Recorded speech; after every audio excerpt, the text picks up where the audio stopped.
been shown for the average person, it could take anywhere from as short as 21 days to as long as 60 days to build a habit.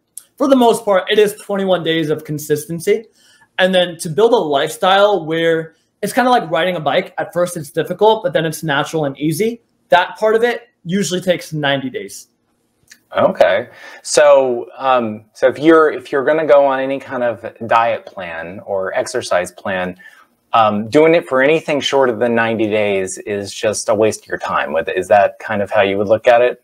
Absolutely. Which is why I structure like the minimum commitment is a 90-day program with how I structure my own program. I would say that you need to have rituals and systems in place, not habits. And here's the difference between a ritual and a habit. A habit is cue driven. So for example, I'm sitting in this environment in the specific seat with the specific desk and laptop in front of me. And if every time I'm here, I eat popcorn, no matter if it's 9 a.m., 10 a.m., 12 a.m., 2 p.m., anytime I go back into this environment, I've trained my body to eat popcorn whenever I'm sitting in front of a computer screen. That's a habit. A ritual is where you do the exact same thing at an exact time every day without fail. And that's how you systematize making sure you're getting out of fight and flight and into rest and digest.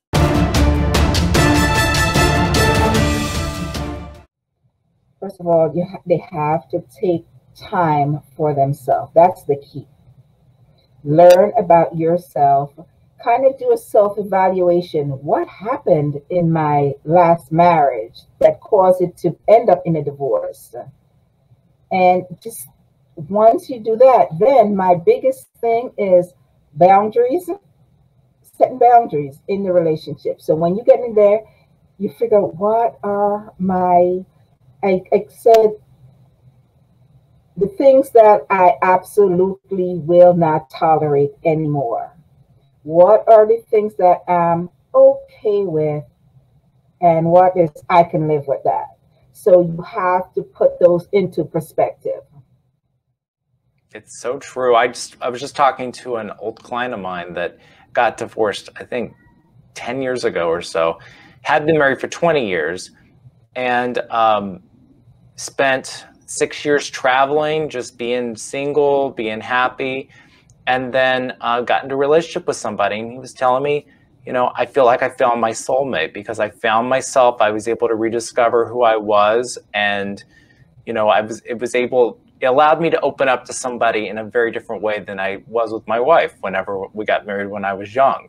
Right. And I just love hearing that. And I told him, I was like, you need to write something about this because men need to see that this is okay. It's okay to spend time, you know, the book Eat, Pray, Love. It's okay for a man to go do that too. It doesn't have just to be a woman.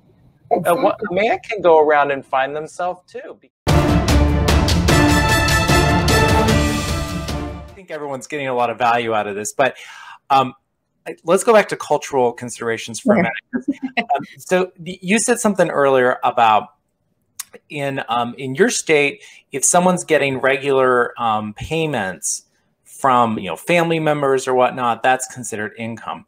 Let's go the opposite direction. A lot of times people will send money back to their countries. How do you deal with that? Because I know both as a mediator and in divorce cases, it's difficult because the other spouse that didn't send the money is like, well, hey, our marital money went back overseas. I want it back. How do you deal with that? So I'll say like the first issue in that is definitely tracing the monies that went back. So even before I can have that conversation, if say a client comes to me and says, I know that my spouse is sending money back to whatever country, I can say, okay, well, do you know how they're doing that? We can go through what's called a formal discovery process in Illinois, which is asking for their bank records, their kind of cash transaction records and things like that to see if that'll show that path. But then sometimes the discovery doesn't kind of come up with that specifically, and we need to result in a subpoena to whether it's a credit union or there's specific international transfer sites here, or we have to subpoena them for the actual records themselves before we can even make that argument. I think that's the first obstacle, because sometimes clients are like, well, why can't we just say he transferred $10,000? I'm like, well, I don't have any records that show he transferred $10,000. So we need to get that first. Once we actually get the paper trail, though, however, I think it's a matter of whether that's agreed upon or whether it's considered dissipation. So in Illinois, there's a concept called dissipation of marital monies, and that's if you spend money on non-marital purposes after the irreconcilable breakdown of your marriage, it can be considered dissipation of the marital funds, and that can be added back into the marital estate. So say your spouse sent over $100,000 abroad and you didn't agree to that, and it happened basically like your spouse found out that you wanted to file for divorce and he started funneling back money trying to deplete your marital assets. You can make the argument that that amount of money should be added back and then taken as a credit against your spouse's share of the estate. So that's one option I give to clients. Actually, again, once we are able to substantiate the actual funds that were transferred. And then I think the other question, though, is to make sure that it was not agreed upon. I think a lot of the times there's a lot of he said, she said in divorce, where the spouse says, oh, well, my spouse agreed that we could send money back to my family, but it was all like an oral agreement. And I always ask, is there something in writing? Was there a promissory note? Again, a lot of there never is. There's never a promissory note. A lot of my clients in like the East Asian populations for sure never have a promissory note. They're like, we just send back money to our family because that's our cultural identity, is that we were told that we needed to support our elders once because they supported us originally. And so getting them over to that more Americanized concept where here we have loan agreements, promissory notes. We have to have those in order to substantiate that it's a loan or that there's money to be paid back. It can't just be an abstract idea of like my parents paid for my college or my graduate school expenses, so now I'm paying them back in some amount that I think is fair or reasonable based on how much they supported me in the past. Yeah. So, okay. So you represent a lot of people from a lot of people in the Chinese community because you speak conversational Mandarin. So when someone comes in from that community, how do you usually approach their divorce? So I think a lot of the times there are a few things that I always specifically ask people in those communities, because I know a lot of the times their assets tend to be also intertwined. So I'll say there's kind of two components of each divorce, right? The financial side and the custody side. So on the financial side, I'll always ask them, do you get money from your family abroad? And do you send money to your family abroad?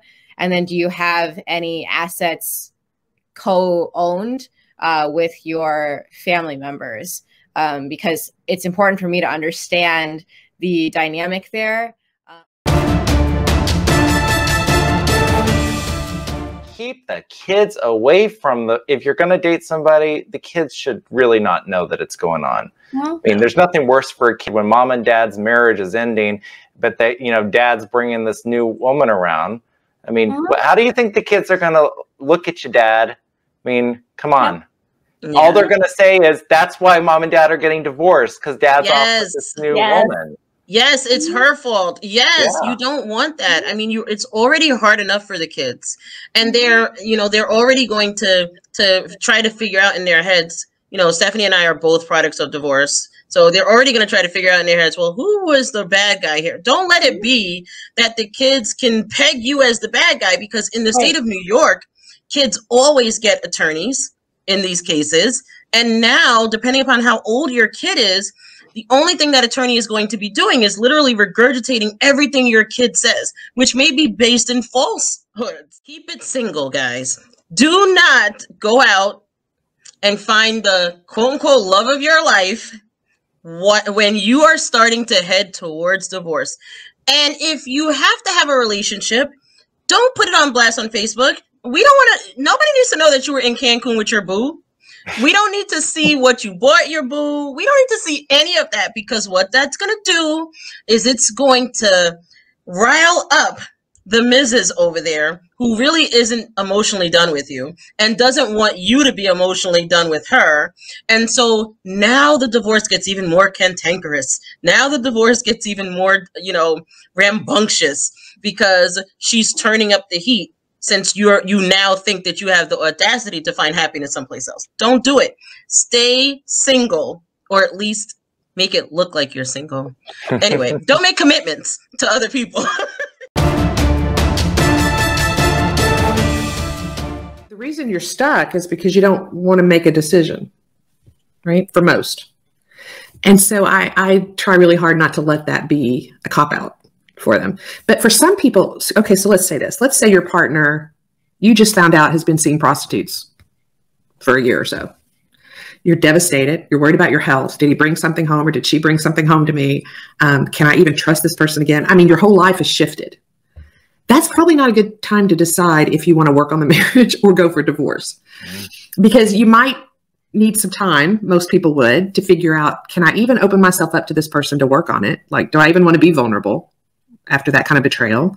Can I forgive? And we don't, you know, I don't like people that rush into decisions, permanent, deep, impactful decisions when they're in a trauma state, because your brain's not fully functioning. You're not fully thinking through some things. So for those people, leaving things where they are right now is exactly where they need to be. No matter what the division of labor is in the family while the parents are married, there's always going to be one parent who knows more about different areas. And now when you're breaking up and you are now dealing with two different homes, you and your spouse or ex-spouse are going to need to know the same information as each other. So you are, whether it's 50 custody or whether it's another custody arrangement, when your kids are with you, you are 100% the parent, and you can't rely on the other parent to be, at your disposal for information. And so that means that you need to get up to speed as much as possible with everything. I think, I was always thinking about the new home. I'm so glad you talked about the person who's staying in the marital home, if someone's staying there, because that's the one thing I actually didn't even consider when I was looking at what you do. And how important is that? Because we are all, I think as humans, we have a hard time seeing beyond the four corners of our image of our life. And sometimes it's just like a mindset. If you've got a mindset problem, somebody else can probably see it very clearly, but you can't see it because you've got blinders on. And I think the same thing about a house. That's why people's houses always look the same, right? No matter where you move, you set up your house the same way. You kind of have your own image, right? I think it's wonderful, because I can only imagine if I got divorced and my spouse moved out, there's going to be reminders everywhere around the house that you were married. And I think having somebody come in like you, Michelle, and say, listen, we can rearrange some things in here. We can really make this a fresh place for you, a fresh place to start the next chapter of your life, is so powerful. That is something that is very difficult for people to recognize and accept. Very difficult, because I felt this way too.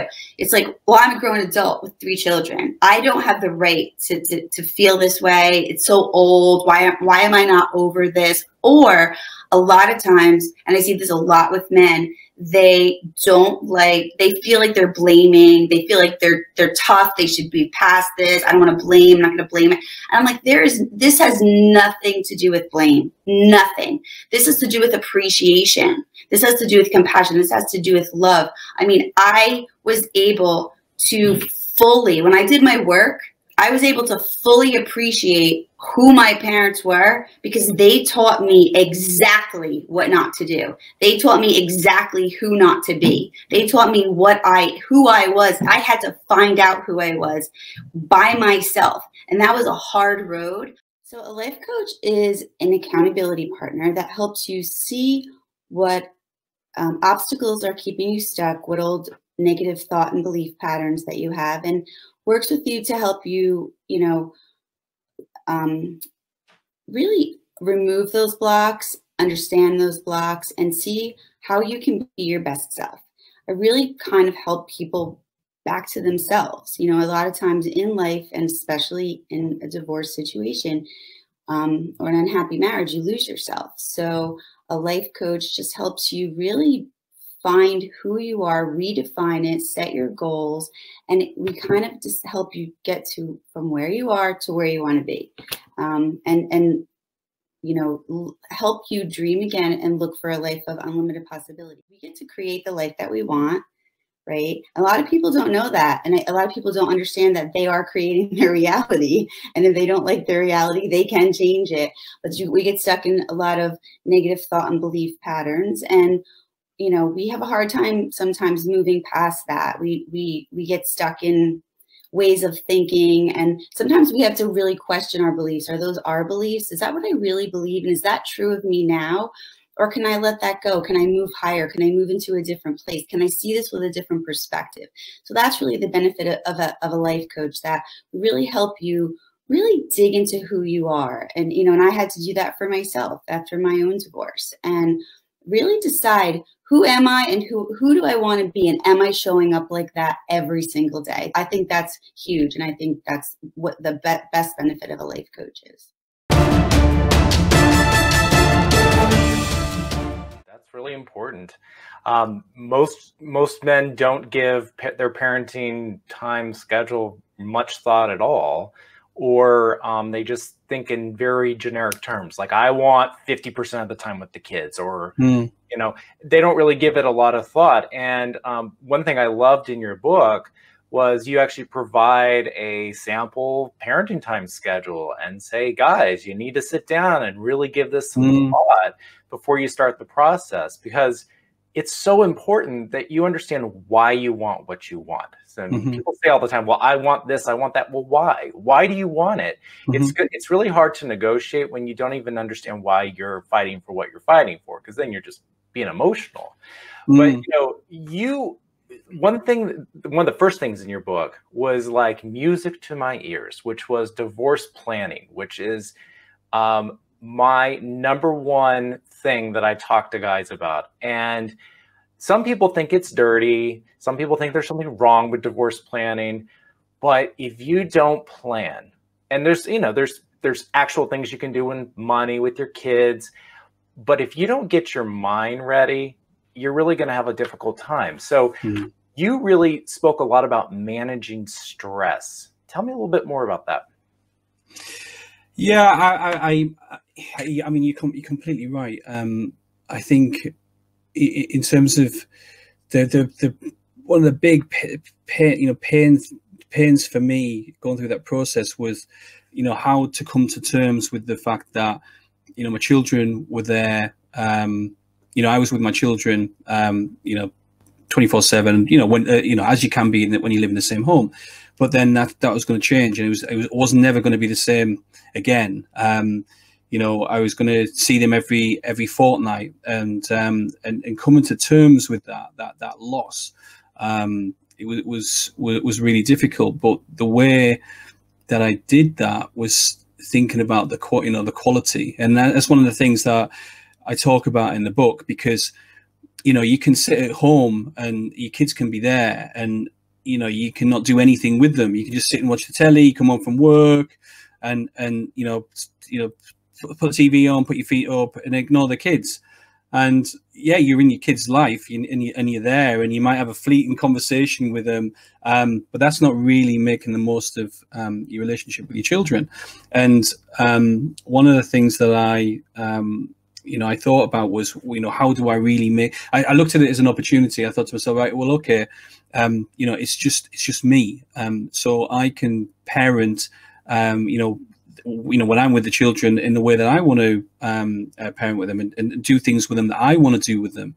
And so I looked at it as an opportunity like that to make the most of it. And I have to admit, you know, in the early stages, I mean, part of it was the fact that we were in hotel rooms, and I didn't want to be cooped up in a hotel room all the time. But you know, we'd be out and we'd be doing things and going 24, 200 miles an hour. But then after a while, you can start to kind of step back a little bit and start to do things a little bit more kind of creative and not just rushing around and things. One study they did a year and a half ago at Princeton, they were looking at how to take bias out of the interview process, and they were completely disheartened by their findings. And their final conclusion was, if you're looking for a job, you need to buy the most expensive garments you can. And if you're interviewing people for a job, you need to do it as much as possible over the phone and not visually seeing people, because it's just so intractable. What they did is they took pictures, say they took your picture of your face and then put it on different garments from inexpensive to expensive. And you guessed it, the more expensive the garment your face was put on, the higher people rated your abilities. I firmly believe that more often than not, who you hire as an attorney sets the tone for the entire case. Yep. That's why going to someone who's mediation oriented, who's collaboratively trained, is so important, because otherwise, if you go to a shark, they are going to, sharpen their teeth and get ready to go find the red meat. Right. And all you're going to be doing is paying them all this money, be left with much less than you should have been left with. And if you got two sharks, forget it. Any case where there's two sharks, you're dealing with a divorce that's going to go on for years. I do think that people in general, the knee-jerk reaction when you find out that you're in a situation where divorce is inevitable, their first move is they have to run out and hire a lawyer. And we know that that's so not the case. There's so much that you have to figure out beforehand. And that's, the direction you have to take. But yeah, I feel like, because I was the knee-jerk reaction, but I felt like I had to protect myself. Right. So it wasn't I had to lawyer up. It was I need protection because of what is about to happen and this person. So that's why I ran out. But I would say, now you have so many more options, and you can go and interview all the lawyers you want and do consults. I would have done it differently in terms of interviewing many lawyers to make sure that I was fully comfortable instead of just going to a referral. That was a mistake. I think it was very, very difficult for the kids, because we went from what seemed like everything was going well to Dad's not in the house anymore. And the counsel we were getting at the time really said, look, based on their age, maybe you don't want to tell them the reasoning. In hindsight, I don't think that was good advice, but it was what we had. It's what we did. And so I think it was just wrapped with a lot of mystery for them. How did we go from this happy button-down family to Dad isn't here and I'm not sure when he's coming back, other than seeing each other every other weekends and during the week. How did your ex-wife take it whenever you gave her the news? Well, I can show you the scar if that would help. No. This is the other piece that's tough, right? So she saw the text. I didn't share the news. She saw the news. And I think what was most difficult is that she felt like we were so close, but I wasn't at a point where I could share that with her. And that took me a long time. That took me probably 2 years after talking to all of my family members and my close friends and work comrades. It took me about 2 years to get comfortable with the fact that I think it was just a little shy of me getting to that point where I would have said, hey, look, this isn't working. This is who I am. But I didn't do that, right? It didn't happen that way. So I think it was a big wedge for she and I think she's always had a hard time getting over that. And it was tough for me. Is there anything more fundamental of why we don't go to therapy when we really need it? I guess you could also say it's whenever you've got, any kind of medical condition and we don't go see a doctor. Is it as simple as we just don't want to learn that something's wrong with us? I think our culture has been, historically, people who suffered emotionally were put in dungeons and chained, I think there's a real fear. Now, I was reading about the doctors on the front line and all the medical personnel who's been on the front lines in hospitals. It's like they're going to have scars it more, but the shame around it. I'm depressed, to even write it down, I'm depressed. I can't, that I need mental health day. There's still such shame and stigma. What's the difference between abusing alcohol and actually having an addiction to alcohol? Wonderful. Excellent question. Sometimes it's alcohol, drugs, and sex, sexual addiction. And so when the solution to a problem, right? I have a stressful day, I'm going to have a drink. Okay. When the solution to the problem becomes the problem itself, I can't be without the drink. I need it. It's a compulsion. It's a compulsive feeling that you must have it. That's an addiction. That you need it, like cigarettes. It could be gambling. When you think the solution, a perceived solution becomes the problem itself, it's an addiction. Fear is a tremendous gift, right? Because without it, we would not have evolved as a species. So fear is an essential part of the human experience. But here's where things get interesting. Fear actually manifests in different ways neuroscientifically. So when people think about fear, they may think about fear of heights or fear of spiders or fear of deep water. Those are real, but those are not the kind of fears I help people with. Right? What I really help people with is fears that are based in the cortex, in the logical part of the brain, and the reasoning part of the brain, because that's where we marinate. That's where we create narratives and stories, and we make stuff up, and then we look around for reasons to believe the things we make up. So it's important to discern between those different types of fears. So we're not really talking about the tiger in the room fear. We're talking about dread and anxiety and, and projecting our own stuff on other people and thinking that they think things about us that they may or may not. So it's really the stuff that we get steeped in and that gets us stuck and holds us back. Most fears that we have and most fear-based thinking that we have, we can track back to early experiences and early imprinting. And I spend a lot of time with people mapping that out. I have an infographic that I work with students and clients. It's called the Fear Journey. And I actually get people to map out their own personal, unique, roadmap. What are the things that happened to you? What were you taught as a child? How were you encouraged? How were you discouraged? What happened in past relationships? All of this stuff makes this beautiful potpourri of like fear-based thoughts. And when you understand them, you can really deconstruct it and change it. But just trying to ignore it and push it away and then do the thing anyway, that works sometimes, but I don't think it's as sustainable as really understanding the root of the issue and then reframing your thoughts around it.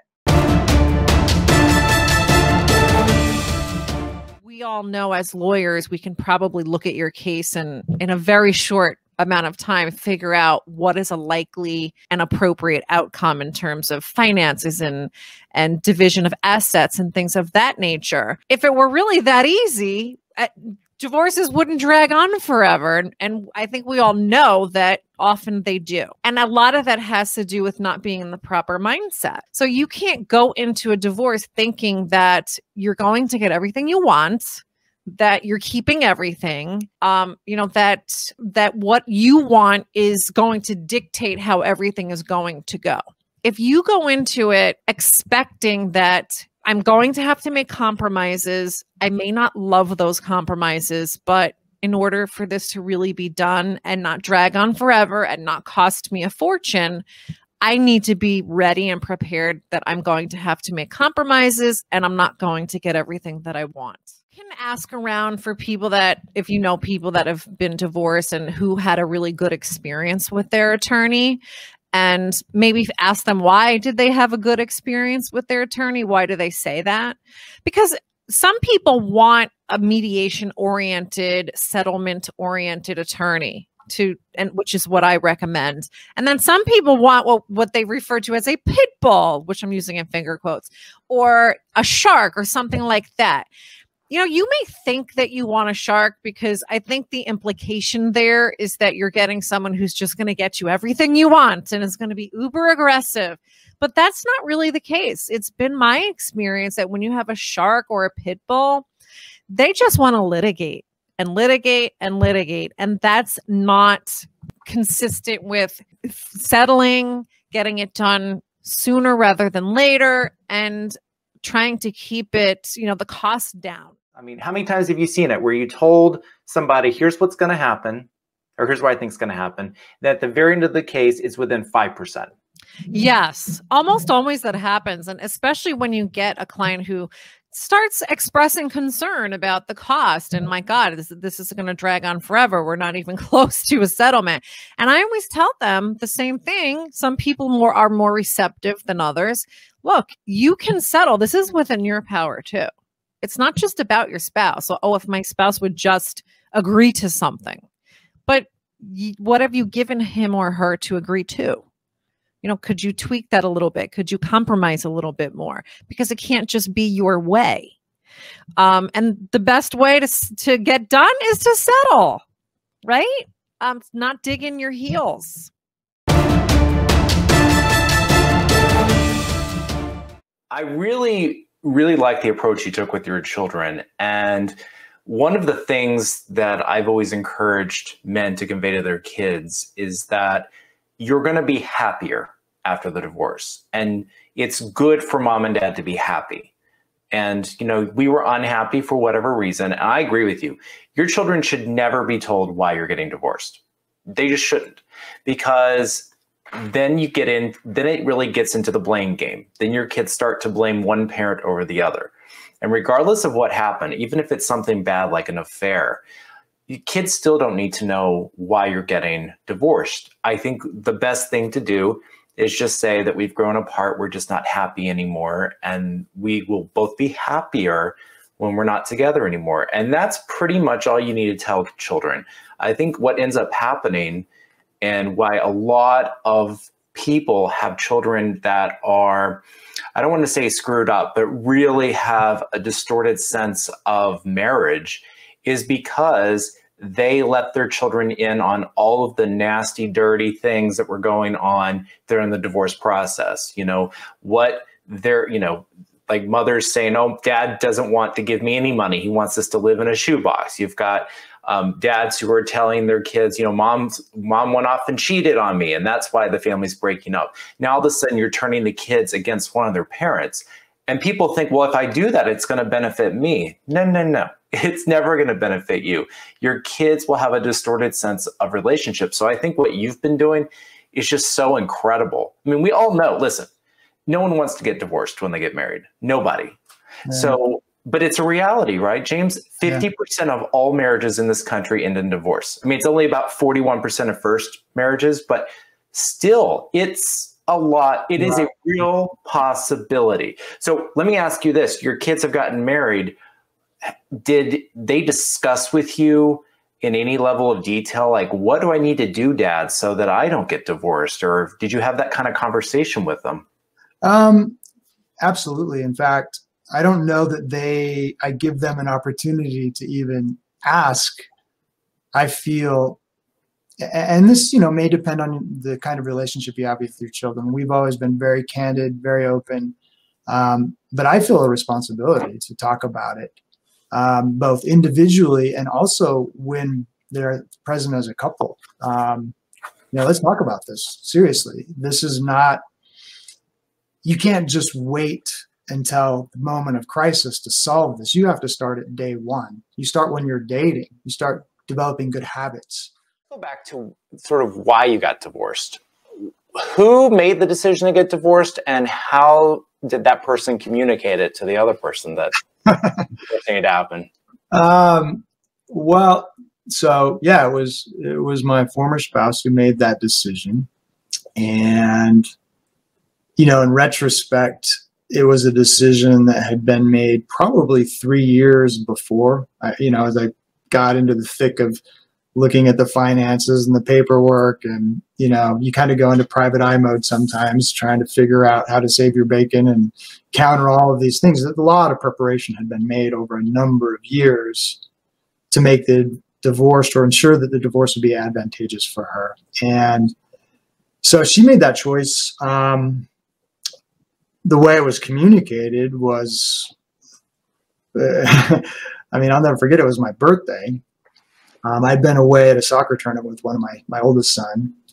And during that time, a few days away, I got this email from her, and it was just the weirdest email I'd ever received from her. She was pretty blunt, pretty demanding. She'd been really demanding a lot of things over the previous months. I need this much money and I need it right now. But it was just a funny email. She was asking for, like, I don't know, $12,000. And it was like, I need it in the bank account tonight.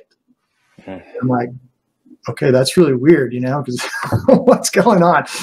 Just something about the tone really threw me. And I remember not sleeping that night, not knowing how to respond to her, kind of feeling like, man, this is a different tone than I've ever heard from her before. Got home, it was my birthday. And,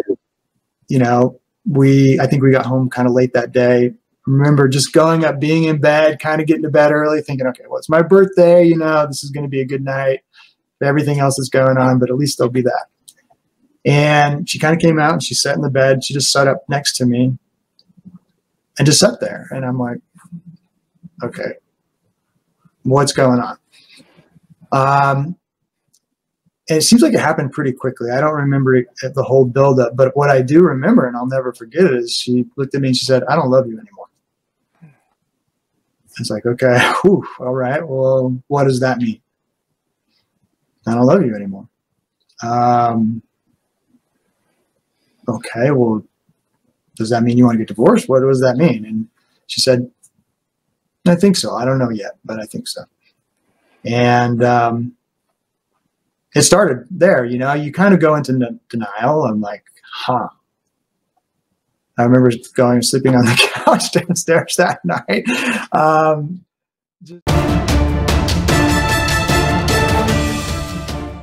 The gamut. So I would just say it's possible that your wife is going to come back to you, and it's also possible that she's not. So depending on, like, let's just assume for the sake of argument that she's not coming back, and that wouldn't we rather get her hooked up with a lawyer who's in a collaborative space so that that if she's really serious, she's not going to just go to court. And I think that's what creates the safety, that safe container, is knowing that no one's going to get screwed over in a collaborative divorce, because the lawyers are not going to allow that to happen. Like, we're not interested in that. We want to just help you get through this process in the best way possible, recognizing that it's a challenge. And so for that fellow who's saying, oh, she's going to come back, I'd say, well, she might, but she may not. And if she doesn't, don't you want to have a little more control over how this is going to go forward? And then usually they'd say, well, if you really think so. And I'm like, yeah, I really think so. Because if she says she's going, I mean, it's true. It just happened last week. It's very common that, there's a threat, and it could go on for 20 years. It's like, oh, you should leave. And it's like, well, one day maybe I will. And then they never do. And then they go back, and relationships are so complicated, and each couple has their own dynamic. And so I'm not going to just say, oh, you're wrong, she's not going to come back. She might. And I could also say, if it's really meant to be and you're not going to get divorced, then even in a collaborative case, you could certainly reconcile. A little bit deeper. So can you just describe for us, Nancy, the kind of the general procedure that's followed whenever a collaborative divorce starts? Sure. So the first thing that happens is both clients commit, and they can come in the door through either the financial neutral, like there could be a financial person who's working with the couple, and they would make the referral to a couple of collaborative divorce lawyers. They wouldn't be allowed to be the neutral in a case that they're already representing the couple, and same thing with the mental health coach. Like there could be a mental health professional who's working with a couple in couples counseling, but they realize this isn't working, they need to get divorced, but you could refer to collaborative divorce lawyers, and then a different neutral would come in. So once the clients agree to do the process, then generally the lawyers put together a team, or it could be the financial neutral, however the client comes through. And then you sign a participation agreement. So this is the key, which makes collaborative divorce different than everything else. So the participation agreement lays out your rights and your responsibilities and how you're going to engage with integrity, honesty, transparency, mutual respect, basic core values that lead throughout the entire case. And so if somebody abuses the process or tries to take advantage, or there's something that happens, or a client wants to withdraw after they get into it, then the lawyers, it's called a disqualification clause. And in that contract, it says the lawyers are going to get out. So if you get into a collaborative case, we all want to be really mindful that it's going to be a good fit, which is why we have the first thing that happens after the clients agree to it is they get interviewed by the mental health professional, who is basically a coach. They're not providing therapy, but they're there to help normalize all of the intense emotions and to help facilitate the communication.